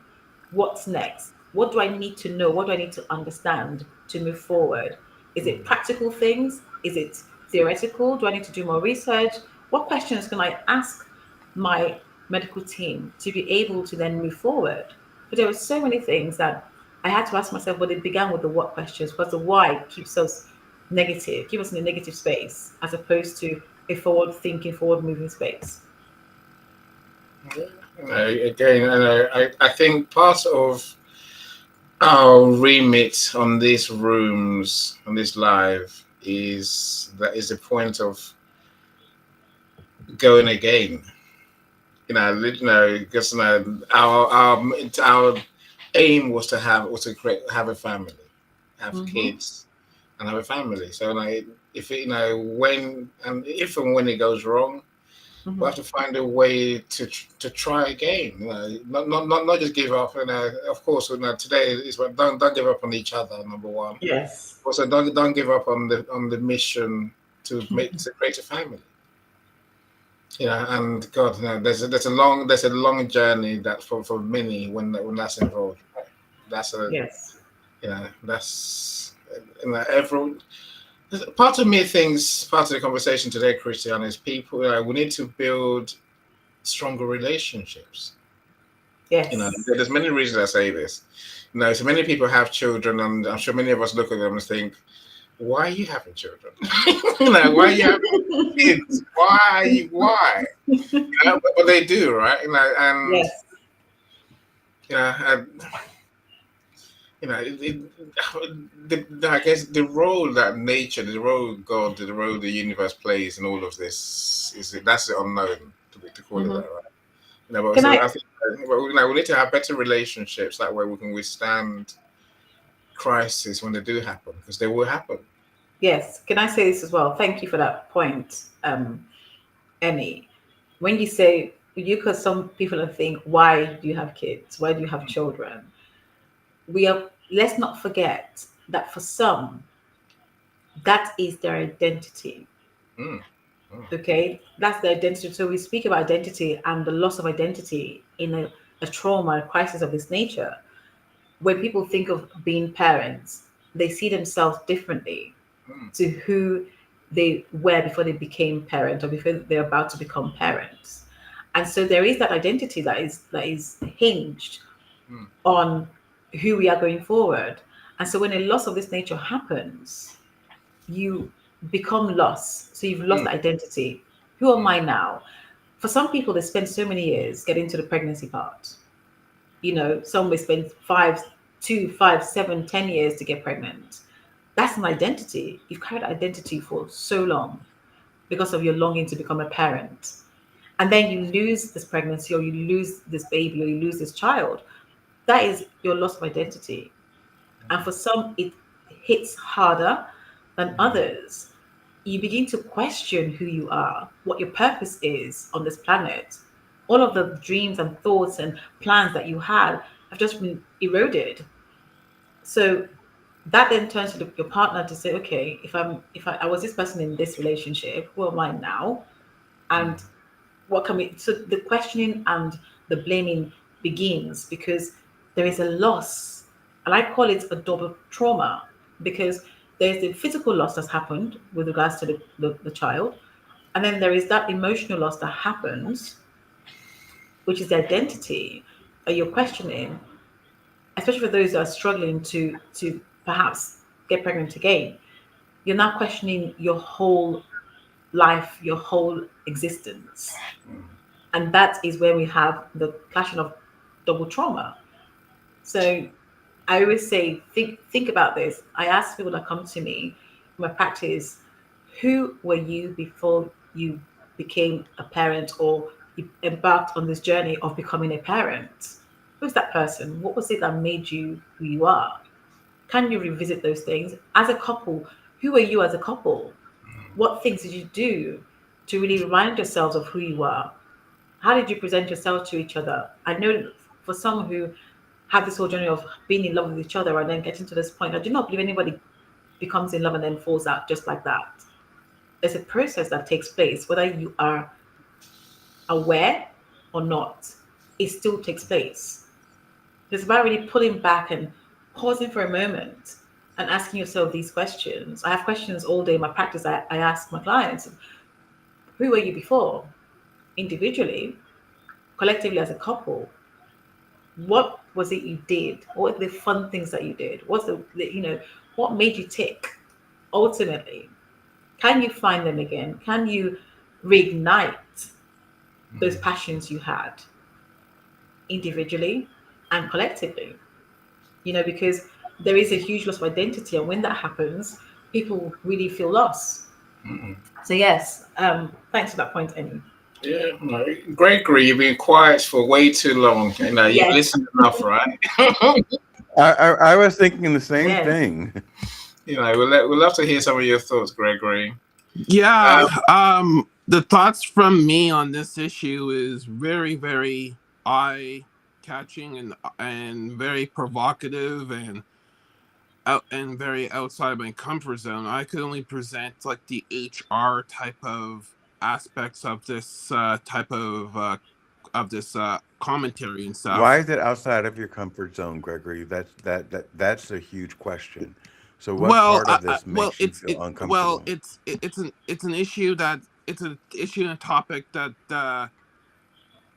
it's kind of like an issue and a topic that I need to get more information and stuff to get to develop an informed opinion. This is the first time I have actually heard about this type of issues and trauma of this type of situation, to the Mm. point that I will say my question is to our coach here is what can HR professionals in different types of organizations and companies can do to help and counsel when this is happening to a corresponding employee in the workplace, in the corresponding workplace du jour of this type of trauma. Should we basically uh, um, uh, put Great. them on the employee assistance plans to the gills and get that type of support up and running, or should we or basically try to keep it between HR and that particular employee, and basically try to counsel them on a down low type of situation per se. So that's where I come from this Gregory, angle per se. love your question. Actually, I was waiting to talk to you when I saw HR putting the H back into HR. I could not wait to speak with you because I'm also glad of what you said on 2 points. I have a lot of HR, parties that ask this question. We don't know what to do. This is for some, it's the first time they're hearing conversations like this. For others, they've heard it but are not sure. what to do. They're not sure how to navigate, this situation, this trauma. The first thing I say to employers, and I've done many workshops, I'm the person that people call, employers call to come and talk to their team, to come and do some workshops with them, to get them to really understand. So I'll say this to you. The first thing is you need to get your workforce to understand, at least to get some education, some information on the true impact of miscarriage, baby loss, and the impact of a loss of relationship in the aftermath. The second thing is your policies. What do they look like? Do they match from theory to practical? How is that practiced? The third thing is the culture that you have developed or can develop in your work environment, your workplace. Are people able to come to you to confide in you? Are they able to feel comfortable enough to feel heard, to feel supported? How do they know that? So there's so many things that we can do. That's a complete different subject because that tonight will not end this show tonight. But with the question you've asked very quickly, and I'm going to go back to what I mentioned before, I am very big on communication of all kinds. The biggest thing that I see employers do wrong is the fear of, the lack of all of that in communication. You have to, first of all, be seen to show that you care. What I've also seen with couples and women that I've worked with and men that I've worked with is the lack of compassion when they are faced with a trauma or grief of this nature. You know, while our HR departments are more focused on the time, the productivity, and so on and so forth, without thinking, if I'm compassionate, if I give the time, if I pause for a moment and listen and imagine walking in that person's shoes, to begin with, I may actually get more. I may get to learn more about this. But more times than often than not, sorry, employers tend to look at this as a cookie cutter situation, and it isn't. So in terms of your employee assistance, yes, that is something that you can do to get employee assistance. But here is, you know, the issue with employee assistance. When someone goes through this trauma, your employee assistance may not have the skills, may not have, as you just mentioned yourself, not being able to understand this. They may not have the right tools to support that person. And all they're doing is going to somebody who will further complicate matters and leave them feeling doomed. So it's really important that consultation is taken, done first. As an organization, as a company, as a foundation, or whatever you're practicing in, really important to involve your people. Inclusivity is really important to include them first and to understand. And this is what I help employers with. That so process from start to finish, we get down and get the work done and get the best results for your organization. I'm hoping I've answered some of your questions. It sure did. I'm thinking my supplementary question is there I know that you like to cater to this coaching market in regards to this situation, but is there like a bevy of other people who works in the same space who can coach when could coach this type of similar situation, some similar type of stuff when it happens to an employee at your workplace, basically on maternity leave and stuff. So yes, I mean there are, but like I said, this is exactly what I do.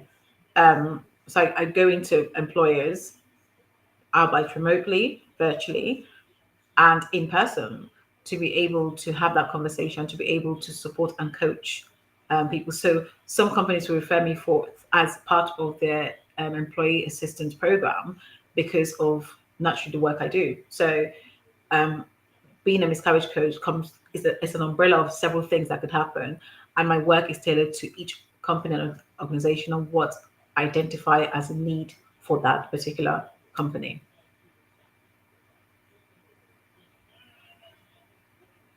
Bill's back.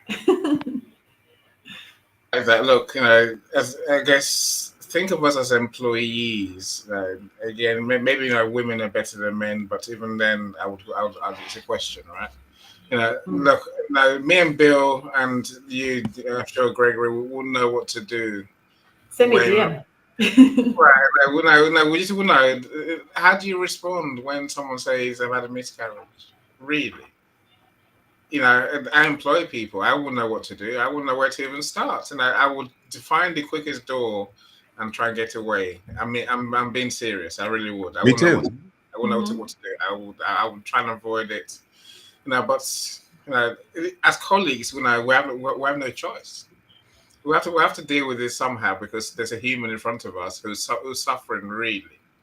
And no one tells us anything at all. Apart from there's Christiana, of course. I think a lot of this also goes to what Jackie Holberg does about relationships, relationship counseling, relationships. I think that's a big part of what can go wrong when something terrible like this happens.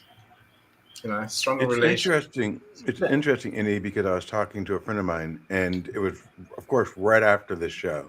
This is how all this came up. And I try to apply things in my life to things that I learned through these streams.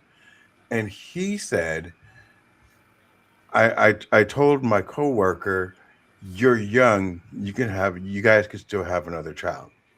And I was like, I don't think Christiana would have said that's a great response. No. No, it isn't. And again, sorry, Bill. And again, the question I ask, not just a question, so the comment I make is this. Remember earlier on, I mentioned about asking the right questions in a workplace.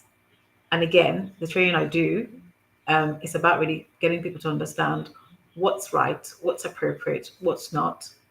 I see HR managers and partners making the same mistake every time, where they ask a question or they make assumptions without properly having conversations. Here's another thing they also do is they will say, okay, let's have a back to work interview or back to work conversation, back to work meeting, and they will set other meetings right after your meeting.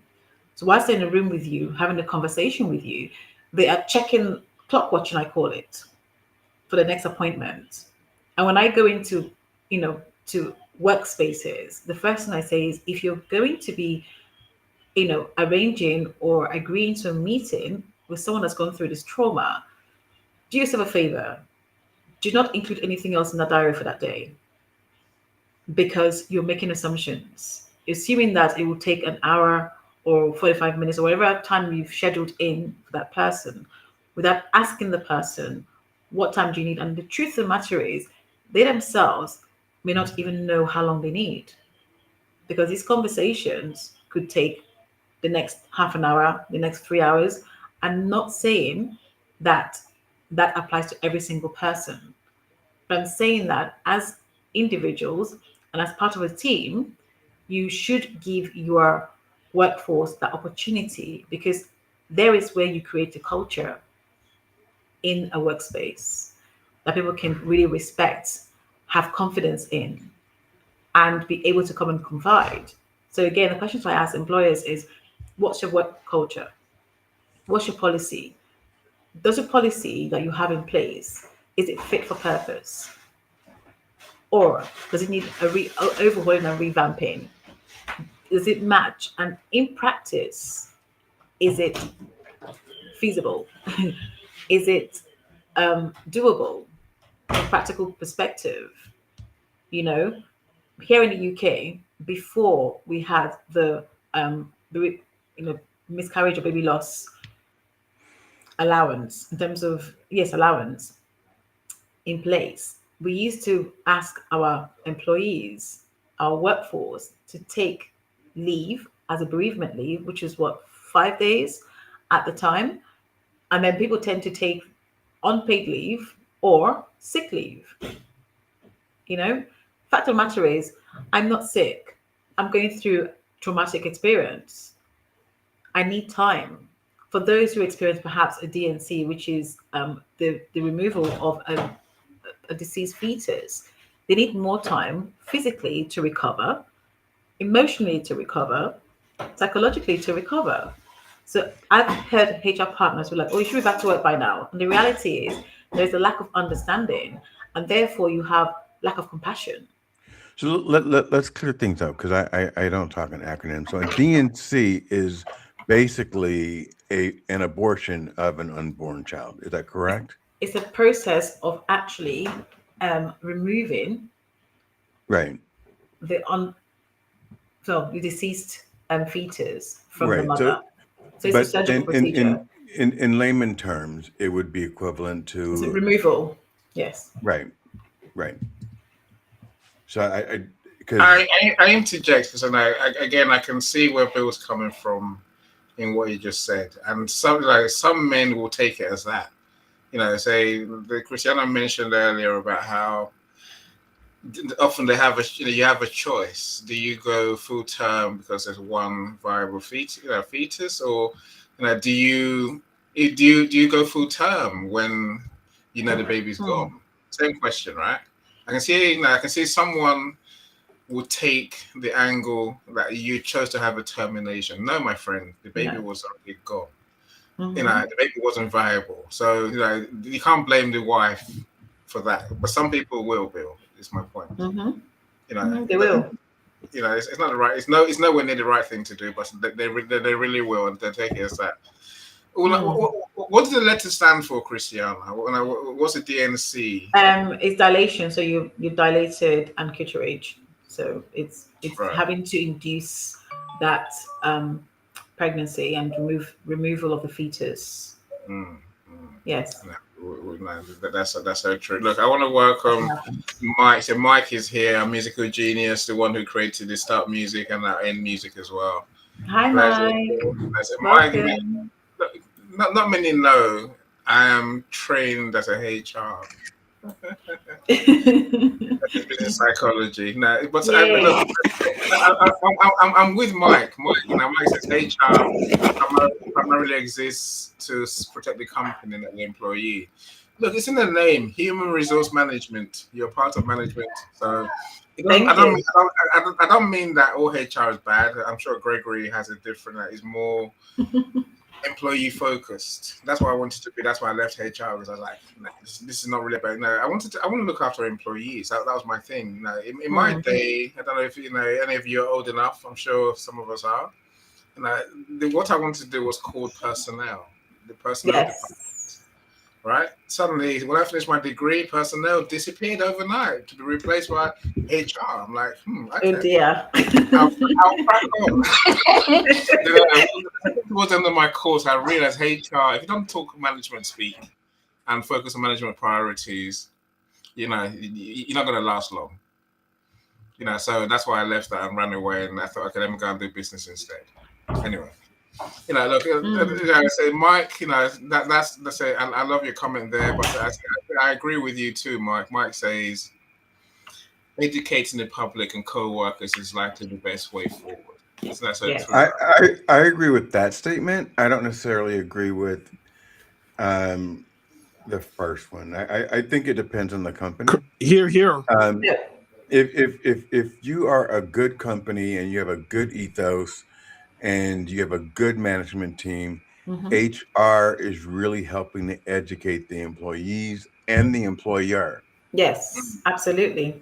So I've run several different HR departments, not being the HR person. There's a difference, right? But they've been under me. Yes. And what my HR team does is they make sure that when things come to light, that we are handling it structurally in a way that prevents us from being liable.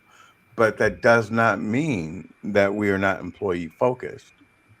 Yeah. So those are two separate things. And I've never wanted an HR person that was a security guard. I wanted an HR person that was in touch with the needs of the team. Yes. And can come back and tell me these are the things that we need to add in order to make the team feel more comfortable and confident. Yes. A to good HR perform. person, To a good HR perform. person, when you're talking about protecting the company, will Mm, tell the chief, you're about to screw things up if you go down this road, and mm. I'm not going to allow that to happen. And they will leave. Yeah. They will leave a company because you're not following the law. Because a lot of what goes on in companies is because the executive team wants to run rogue, Mm-hmm. and the HR personnel is there to say, no, you're going to get sued. Yeah. So you need to have these critical things done: overtime, wage compensation, Mm. equal distribution of workloads. So let's get out of HR's only there to protect the needs of the company. They're there to protect the needs Good. of the employee as A, well. Right. a good HR is there for the needs of both parties, Right. and Yes. there. So, a good HR is able to be the mediator. Okay, they mediate and bring the team together because it's about coming together. It is not we versus them. Right. And I've seen a lot of companies that do the we versus them, and that's when things go wrong. Whereas, as a good practice in a good best practice HR will always endeavor to ensure that we are serving both employer and employees, and we're bringing them together collectively to be able to work as one team. Because ultimately, we're all here for the good of this company and for this business. If we get it wrong, you risk being sued, Right. and if you get it right, you have a risk of, not risk, you enjoy the benefits of productivity and good workforce. That's the reason why I always say to my HR managers, really think about it. What is it you're bringing? Have you looked at doing a consultation? Because that is what it takes for you to be a good HR partner, manager, or person. You really have to undertake the first point of contact or point of call is to undertake consultation. Okay, period and process. You have to do that first of all to understand what the real needs. I've come across HR, um, you know, companies that really sit down and HR haven't done the work, and all you have are people who are stressed, people who the morale is down, and you don't understand why they're there. They've lost vision, they've lost sight. And then when you add trauma such as miscarriage and baby loss, what tends to happen is there is a lot of tribunal suing that happens. Ultimately, I've been behind the scenes of these things happening, and so we really have to get it right. We do. A good one will always be the fence, the mending, and the mediator in the middle that brings both together. Absolutely. Yeah. Absolutely. And they drive the culture. Agree. Exactly. Mike's agreeing too. As he says, you know, it, I think the points that me and Mike agree on is, no, HR is part of management. Hmm. So the directive, that's Mike says, is protect the company. And much like you're Yeah. saying, Phil, with compliance, productivity, all of that, well-being, so they can perform more and do more. Hmm. Now, but great company, great HRs do both. They will push the employee's agenda if they know it's good, it's good, And again, Mike says further on, that it works long enough in companies to know that, say doing good for the company can also help the employees. Of course, it can. Yeah. It really can. I think there's a point now that, well, my friend Paul made right, a few minutes ago. No, okay, now this Mike again says, if business have 3 to 5 days of grieving policy. Okay, a good HR would say that needs to be weeks. Now, forever. Most companies I've worked with have their policy, Mm, and then they have their cases. Hmm. You yes. know, what do you need, Mm, Christiana? This mm. is our policy. Personalized Now, approach. now where that gets us in trouble is if I'm going to do it for Christiana, I need to hold the same thing for Christy.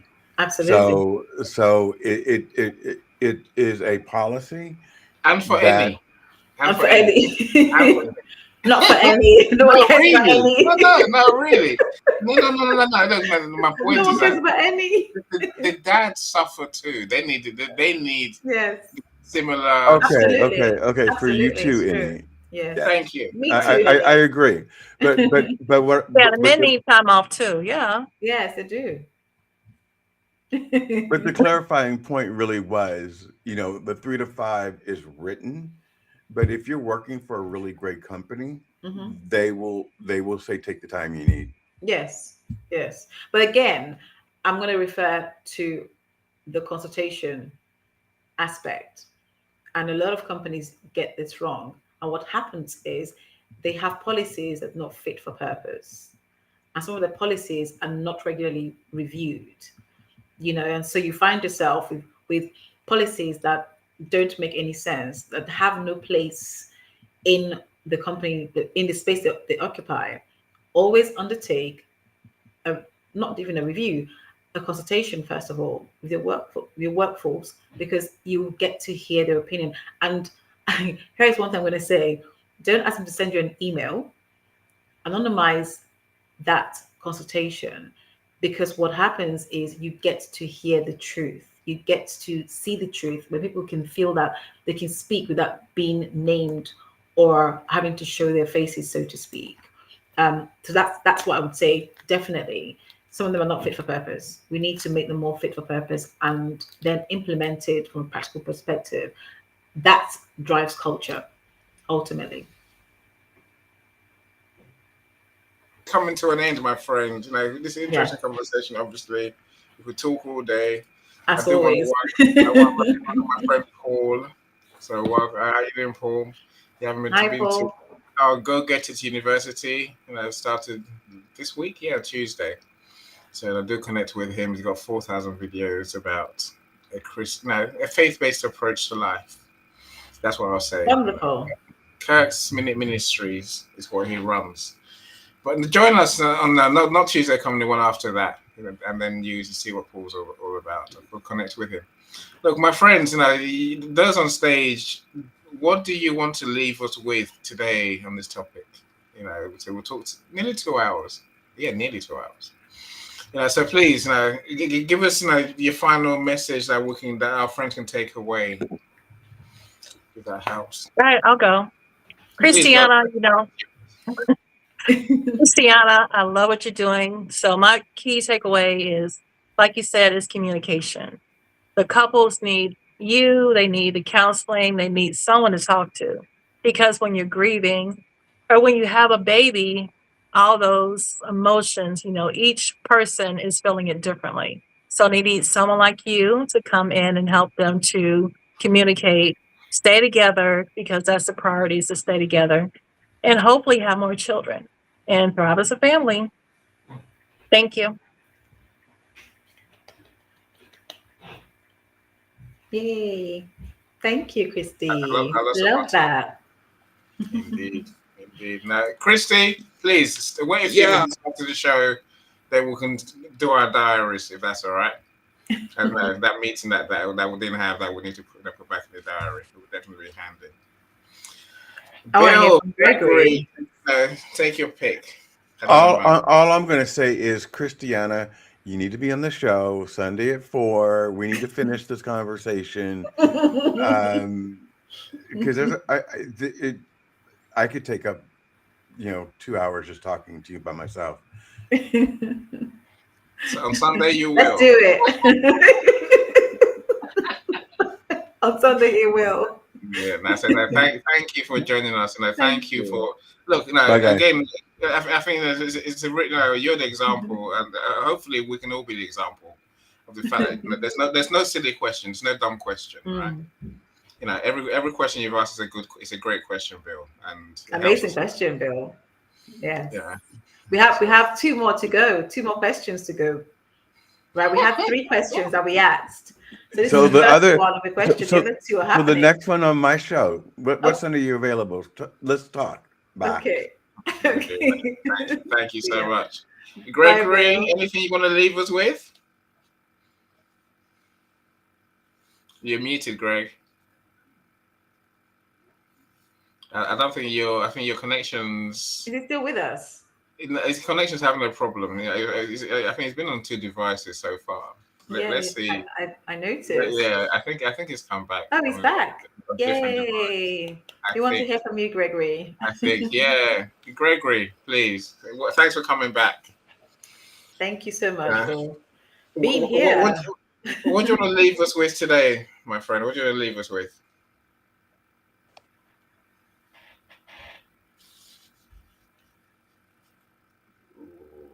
Okay, hopefully we haven't lost your sound. You're muted, so we should be able to hear you. Technology does what tech does. Technology. There you go. This is what happens all the time. Yes, for sure, for sure. But I know it's not for lack of trying, right? No, So thank exactly. you. I say thank you, for joining us. Thank you for your addition to our conversation. I think, Thank Mike's you point, guys. healing is not linear. I think that's Hmm. probably the one that I'll leave us with. Bill said it earlier. Hmm. You know, personalized support package is what people need. There's no one thing that's going to help everyone.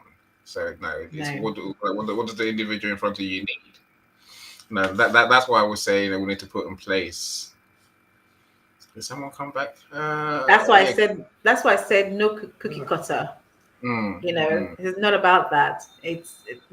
My part tonight is about relationship breakdown, and I really want to make that point because relationship breakdown affects us all, whether we want to acknowledge it, whether we realize it or not. It goes into different spaces. It shows up in our workspaces in the way that people function and we not know. So relationship breakdown isn't because you fall out of love, it's because of the misinterpretation or misinterpretation of our grieving behaviors. And I say that very carefully. Our grieving behaviors, especially when it comes to men and women, we grieve so differently, and our behaviors are different from each other. And we must be mindful of that. We must pause and ask the question: how are you doing? What is it that you need in this moment? Because it changes from moment to moment, you know, and we mustn't make assumptions, whether you're in a personal space or a workspace. We must not make assumptions. We must show that compassion that's needed when it comes to grieving. And the fact that couples are going through real identity loss, it's a real thing that society isn't quite ready for. We shy away from it because we don't understand it. Yet we expect people to function. I've heard people say, "Oh, are you over it now? I'm sure you have another child again," and so on and so forth. The reality is that's not how it works. The reality is grief is real, that identity loss is real. We've got to really understand it first before we can support those who are experiencing it. And it features in different spaces. So I'm going to leave you with this tonight. If you have someone that is perhaps has experienced this trauma or this loss, be the person to ask that question of how can I help you? What is it you need in this space? Whether you're a HR manager, HR partner, or you're a partner, or you are an extended family of that individual or that couple, is provide that space for them and really be there. In a workspace, HR partners, I say this all the time, we need to ensure that we are writing policies that really is fit for purpose, and that's the work that I do from an employer's perspective on that aspect. I give you this story, true story. A couple of years ago, I did a workshop for a particular company, and they will remain nameless. And what happened was the key group of execs, so the board members who were supposed to be attending that workshop, did not attend that workshop. And so when I eventually finished with the core workforce, I asked the question to the HR manager, what happens to the five members that should have been in this training? And I was told, oh, well, it's a women's thing. We don't really need to be there. It's sorted. And I was mortified when I heard this because here we have five men who didn't think it was important or relevant for them to be present at this um, meeting because oh, it's a woman thing. Why should we be there? Because we don't really we are men. We don't really do laws. Men don't cry and do all this. These were actual words that came out of their mouths. We are strong and we're okay. We'll just get on with it. And it really left me thinking, gosh, I have so much more work to do because if I'm having people have this mentality, this mindset, and they are supposed to be board members that make decisions for the company down below, we're in trouble. Mm, We're really in trouble. And so the work that we do isn't my job here is not done. In fact, I'm just beginning. So the mm, reality is compassion. What I felt in that moment was the lack of compassion and understanding, to a certain degree, somewhat ignorant. mm, You know, so we mustn't miss the compassion. We mustn't miss that care because before we become anything else. And I remember when I began this journey on LinkedIn, someone had the audacity to send me a DM to tell me LinkedIn isn't a place like Facebook for me to talk about miscarriage and baby loss. It is not the place for me to do so. And I remember sending a message to the person saying, before we become professionals or anything else or any titles that we embody, we are mm, humans first and foremost. And therefore, I will remain in this space. Thank you very much for your concern, right? And in any space, particularly in workspaces, we are humans first. So we cannot take away the compassion. And that's the mm. message I want to leave you guys with tonight. You can find me on, Yeah. LinkedIn as my name appears on the screen. Definitely. I've really enjoyed this. I want to say thank you so much to Christy, to Mm, Gregory for being here, for Bill, although he's gone, for Cherry, my mm, superstar Annie, and those who are mm. online, whether YouTube or LinkedIn. I love the community because you guys show up every time. Mike is here, Paul was here, and Mm, whoever else has been that I have not quite seen on the screen. I'll check them later on. But thank you so much for continuous conversation. You don't know what you need until it's given to you. Just mm. as iPhone was given to us, we didn't know we needed iPhone. Okay, before it was given to us, so it's true. We didn't know we needed iPhone I or don't have an iPhone. smartphone. I don't like them. I Also, don't like okay, I've got a Mac. smartphones, right? Exactly. You don't hear the map until it was given to you. So our Yeah. conversation and this community exists because we talk about things that can be quite difficult, feel quite traumatic, and I know for me that people have come away feeling so much more better, but more understanding, um, being able to share and disclose what they're really going through. You just never know what people are going through. So thank you so much for always being here and supporting us. We appreciate you. No, thank you for being here. Thank your devices for working today. I mean that's it. I mean that sincerely. They wouldn't lose your sound once. So Yeah, I let's not didn't. let's not tempt fate. Now, Gregory, That's now, Gregory. if you have a final message you want to leave Yay, us he's with, here. please. Thanks for coming back. Gregory, the mic is yours. So, I He's think I can see you speaking, but I talking. can't We hear can't him. hear you. We Yeah, can't hear you, that's the Gregory. problem. I don't know what's happened. He's speaking, but we can't hear him. No, unfortunately, that's really Can unfortunate. you hear me now? Oh, Yeah, yes. perfect, perfect. Yay. Okay. Go for it. Okay. I was running three battery on one. My take is this is a fantastic conversation that I have not of this topic been very exposed. Would love to hear more. That's why I will say it's a topic that all HR professionals should be talking about this because you never know this could be in your organization and you have to deal with it with style and grace and high class professionalism. This is a very thought provoking topic du jour. Oh, no. Have we lost him? Greg, if you can hear us, send me a DM, Gregory. Are you on link? I don't know if you're on LinkedIn, but send me a DM. And are you talking? I can't. Oh. No, it's on LinkedIn, so So LinkedIn. Yes. I could Let's get connect together and you. speak. Yes, definitely. I do agree.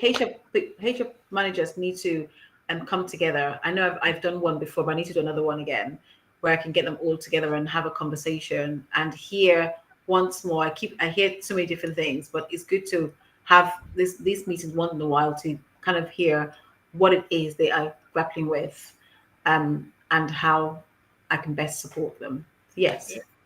Yeah, of course. I love that idea. I think an event for a targeted audience who can definitely need to hear your message.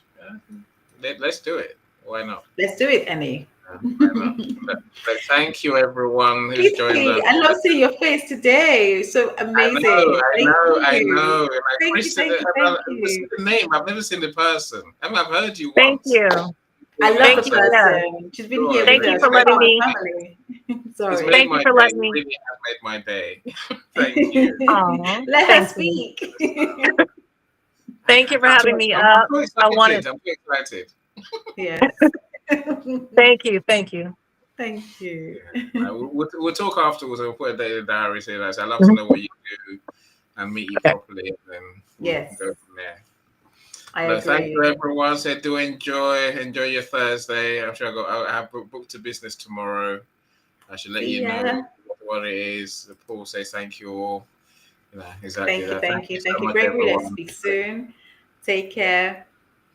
I started a group chat with you and Gregory, so to make communicating easier. How's that? Oh, nice. I will respond.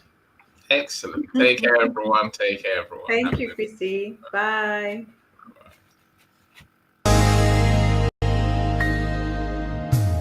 12 years she's walked beside the broken-hearted, a coach who knows the weight of dreams departed. Through her own valley of shadow and pain, she found her calling in healing from loss. With gentle strength, she holds what others fear.